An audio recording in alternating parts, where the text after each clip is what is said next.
Have you ever stopped to wonder what really happened between the cross and the resurrection? For many, Holy Saturday feels like a quiet space. Just a pause between the sorrow of Good Friday and the celebration of Easter Sunday. Maybe you've heard the story 100 times. Jesus was crucified, buried, and then he rose. But what about the day in between? What about the silence? What if that silence wasn't empty? What if it was sacred? Most people overlook Holy Saturday. Churches go still. The songs stop.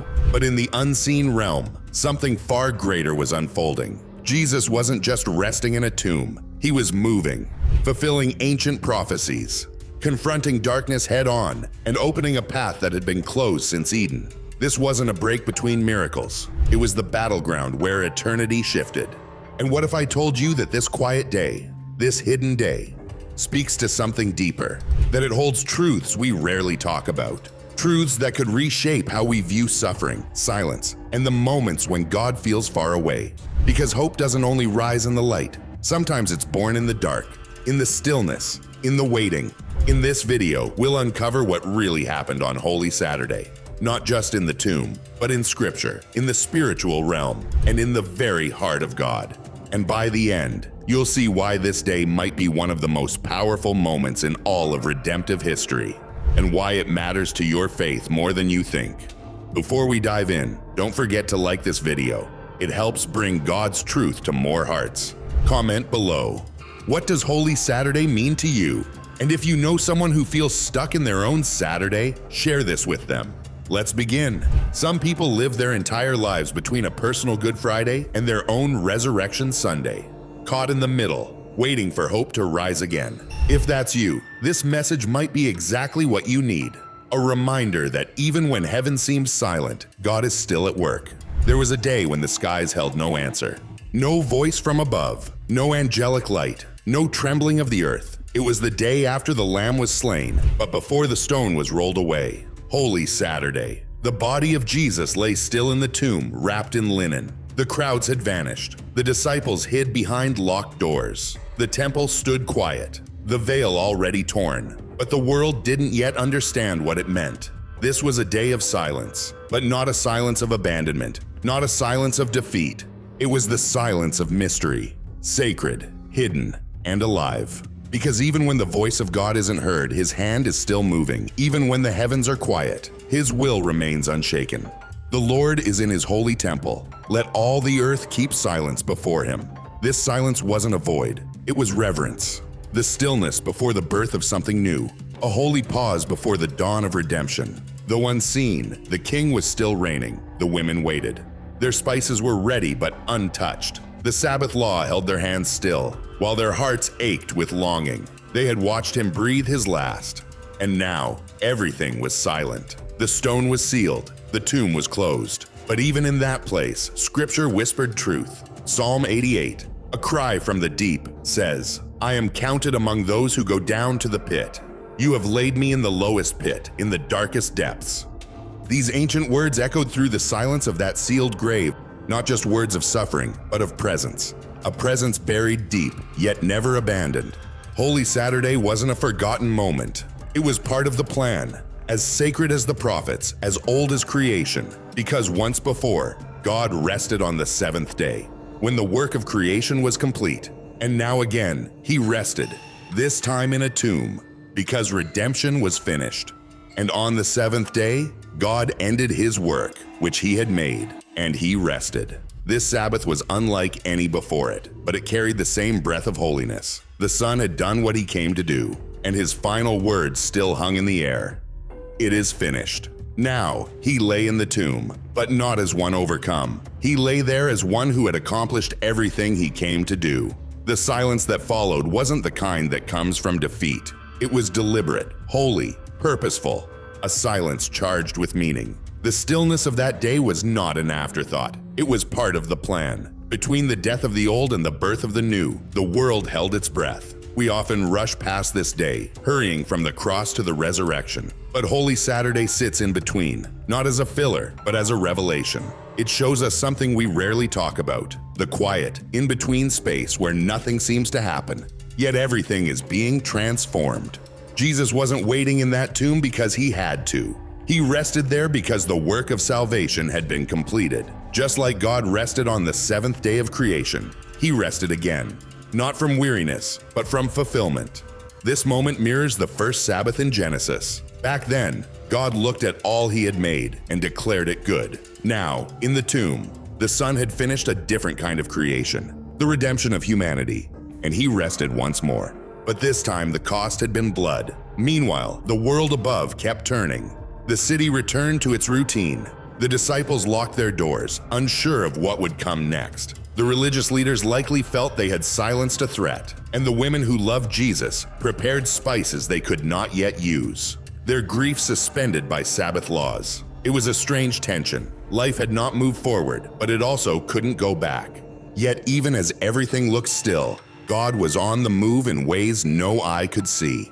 Because Holy Saturday wasn't just a pause, it was a passage. While Jesus' body lay in the earth, his spirit descended into the depths. He entered the realm of the dead, the place ancient scriptures called Sheol, or Hades, not as a captive, but as a liberator. This was the moment when the Messiah entered into humanity's deepest fear, death itself, and confronted it from within. He stepped into the silence where generations had waited, some in hope, others in sorrow, but all longing for redemption.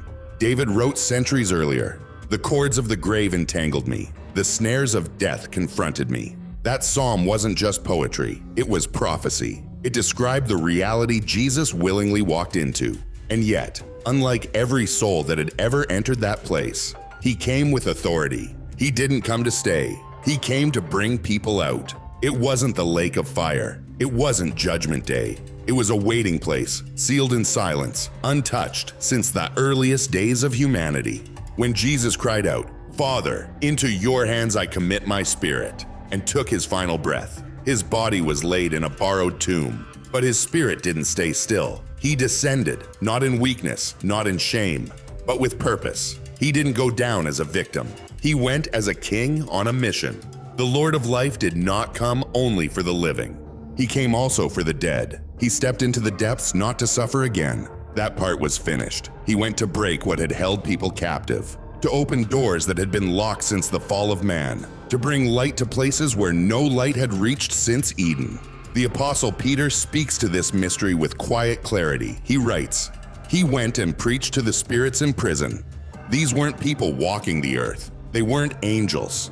They were souls who had died, many long before the flood, and had waited in darkness ever since. And again Peter says, this is why the gospel was preached even to those who are dead. Because the gospel isn't limited by time or space. It doesn't stop at the grave. Jesus didn't come only for the present or the future. He came for all, for every soul, every age, every corner of creation. He descended into that realm, not to plead, but to proclaim, not to suffer, but to declare victory. Long before King David had written, "You will not leave my soul in the grave, nor will you let your Holy One see decay." Peter, in his Pentecost sermon, confirmed that David was speaking prophetically. Those words weren't about himself. They were about the Messiah, about Jesus. Jesus had gone into the grave, yes, but he had not been abandoned. He had gone to fulfill every promise, every word, every line, every prophecy. And when he entered that ancient realm, Sheol, Hades, he didn't knock. He walked in with keys. "I am the living one," he said. "I was dead, and behold, I am alive forevermore, and I hold the keys of death and Hades." These weren't poetic metaphors. Keys represent ownership. They belong to the one in charge. Jesus didn't go into that place as a prisoner. He went as the rightful king, and when he left, he didn't leave alone. The Gospels tell us, the tombs were opened, and many bodies of the saints who had fallen asleep were raised. The prison had been broken. What was sealed had been opened. What was feared had been defeated. He shattered the gates of death, not with weapons, but with truth, not through violence, but through righteousness and the power of his finished work. He brought justice into a place that had known only silence. He declared truth where lies had long gone unchallenged. He came not to plead, but to reign. Holy Saturday wasn't quiet because nothing was happening. It was quiet above. But below, it was a battlefield. He entered enemy territory, and took it. The realm of the dead, once sealed tight, now stood open, and the old prophecy rang true. Lift up your heads, O gates, be lifted up, O ancient doors, that the King of glory may come in. And he did. These words, sung in worship for generations, were never meant just for Jerusalem's gates. They reached deeper, to the gates beneath the earth, because when the king descended, he came not to stay, but to lead the captives home. And when he rose, those gates were no longer closed. The prisons had lost their power. Death no longer had the final word.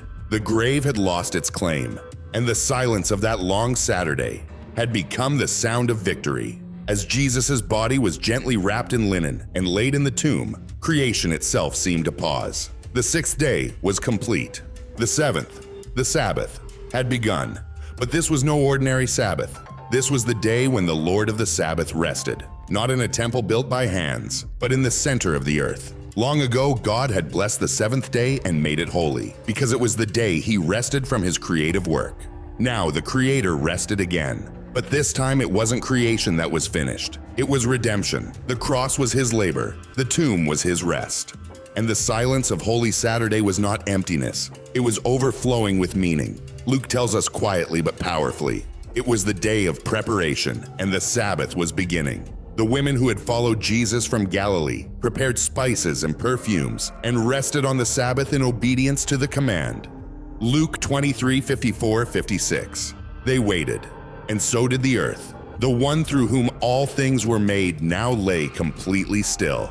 The very commandment he once carved into stone, remember the Sabbath and keep it holy, was now written into his own flesh, not with ink, not with chisel, but with blood and stillness. Jesus had said, "The Son of Man is Lord even of the Sabbath."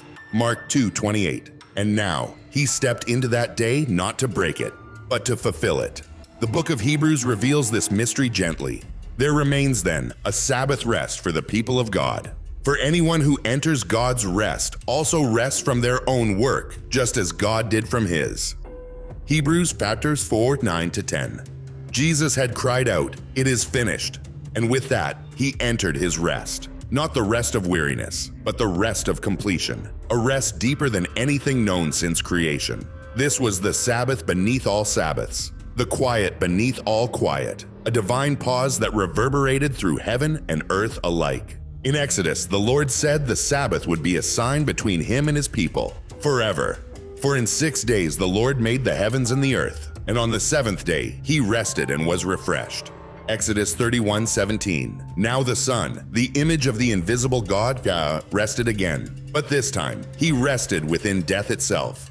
And who among us can truly comprehend what it means for the Almighty to lie still in the silence of the grave? Who can truly comprehend it? That the Lord of life, the one who once formed Adam from dust, would himself be laid in the dust. That the one who never slumbers would surrender to the stillness of a grave. But this was no defeat. It was design, not a concession to death, but the final act of obedience. The tomb, cold and sealed, became a sanctuary, not because he was conquered, but because the work was complete. Even in death, Jesus honored the law, resting on the Sabbath as every son of Israel was commanded. But his rest was unlike theirs. Theirs looked forward. His pointed both backward and forward, back to Eden, back to Sinai, back to every Sabbath ever kept, and forward to a new covenant, a new creation, a rest that would remain for all who enter through him. On Holy Saturday, the earth didn't shake. It waited. The angels didn't sing, they stood in silence. The demons didn't mock, they watched in fear.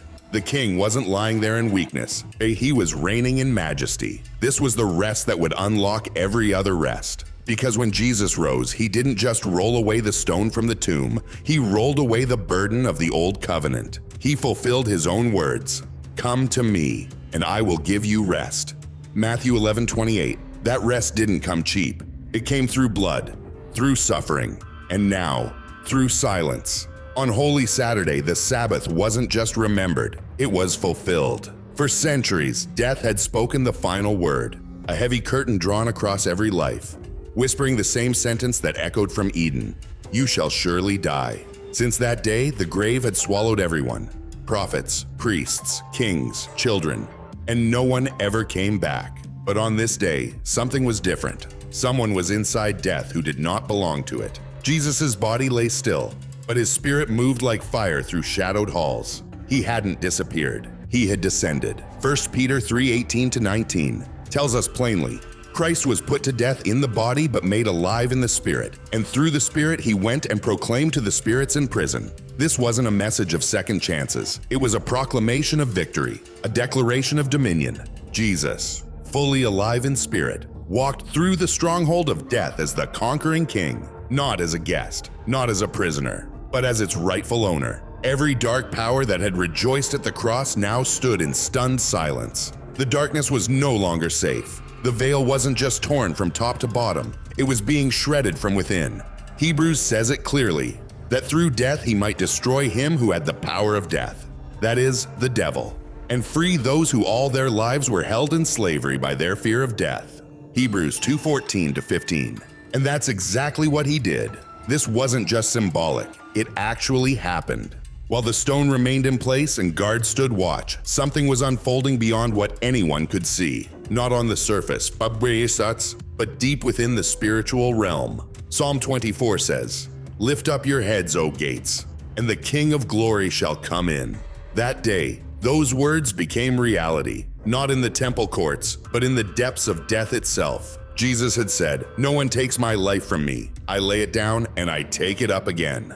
And he wasn't dragged into death. He walked in with purpose. Holy Saturday wasn't just about stillness. It was about confrontation. Death had never been challenged like this before. Inside that unseen place, something changed. Not the sound of more chains, but the sound of keys turning. Jesus said he held the keys to death and hell. And now, he was standing inside the grave, not as a victim, but as the one in control. Those who had died in faith were no longer waiting in the dark. The barrier between life and death wasn't just damaged, it was It was being dismantled from the inside. The world above stayed quiet, but the grip of death was already starting to break. The tomb still held Jesus' body, but not his power. Death had only borrowed what it could never keep. And now, what was borrowed was being taken back. Everything Jesus had promised was already in motion, even if no one saw it yet. This moment wasn't loud or dramatic. It was quiet, but decisive. The kind of power that doesn't need noise to change everything. Holy Saturday wasn't empty. It was full of meaning. A pause between what Jesus had done and what he was about to do. He had said, "Destroy this temple, and in 3 days I will raise it up." Now this was day 2, the in-between, when nothing visible seemed to be happening. But everything was being prepared. Heaven saw it. Hell felt it. Earth waited, uncertain and afraid. And that's where faith is tested the most. Not when God moves quickly, but when he seems silent. The disciples remembered what he said, but the cross was over, and the resurrection hadn't come yet. Could their faith survive the middle? Could hope stay alive when everything looked lost? Holy Saturday says yes. Because even when God is silent, he's not absent. Even when we can't see him moving, he still is. Psalm 130 says, "I wait for the Lord, my soul waits, and in his word I hope." That's not a passive kind of waiting. It's a choice to trust, even without answers. And that's what Holy Saturday invites us into. Not a waiting that gives up, but a waiting that holds on. A faith that refuses to let go, even in the silence. Though he slay me, yet will I trust in him. The women who loved Jesus didn't walk away. They couldn't anoint his body yet, but they still waited. The disciples, though afraid, didn't scatter to the ends of the earth. They stayed together behind closed doors. Sometimes choosing to stay is the hardest thing. But there's something powerful, even sacred, about staying when it would be easier to leave. Holy Saturday brings us to one clear question. Can you still believe in the dark what you heard in the light? Jesus had already told them what would happen. The Son of Man will be betrayed, he will be killed, and on the 3rd day, he will rise. But no one could have prepared for what the second day would feel like. The silence, the uncertainty, the waiting. And that's where real faith starts to grow. Holy Saturday becomes the test of trust. Not because the tomb is empty yet, but because the promise is still alive. This isn't wasted time, it's sacred time. God hasn't left. He's working in ways we don't yet understand. This quiet day becomes a teacher. It reminds us, when God feels far, he's still close. When nothing seems to be happening, he may be breaking chains we can't yet see. When the story feels over, the author is still writing. Holy Saturday is the breath held between agony and glory. It's the silence before the shout of resurrection. It doesn't rush. It teaches us to be still, to trust, and to believe, even in shadows. Because the third day is coming. This day stands as a pause, not between defeat and victory, but between promise spoken and promise fulfilled. Heaven is working in quiet. Hell is shaking beneath the surface, and earth is waiting, with faith that trembles but holds on. In that stillness, Jesus lies wrapped in death. But death does not win.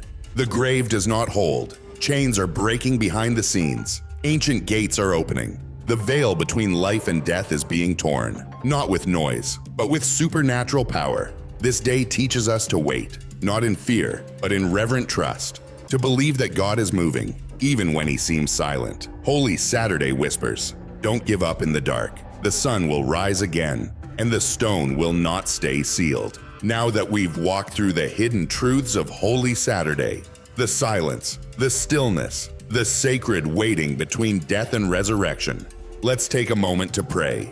Prayer, Lord of the grave and the glory, we trust you even when the tomb is sealed and the sky is quiet. Teach us to wait like the women at the tomb, to believe like the prophets, to hope like the psalmist who cried out from the depths. When sorrow buries us or doubt clouds our view, remind us, you are not gone. You are working beyond what we can see. Shape us, even in silence, with a steady faith, patient trust, and deep love, as we prepare our hearts for the morning that breaks the darkness. Amen. If this video spoke to you, don't forget to like, subscribe, and share it with someone who needs to hear the hope hidden in Holy Saturday. Comment below. Let us know what part of this sacred day moved you most.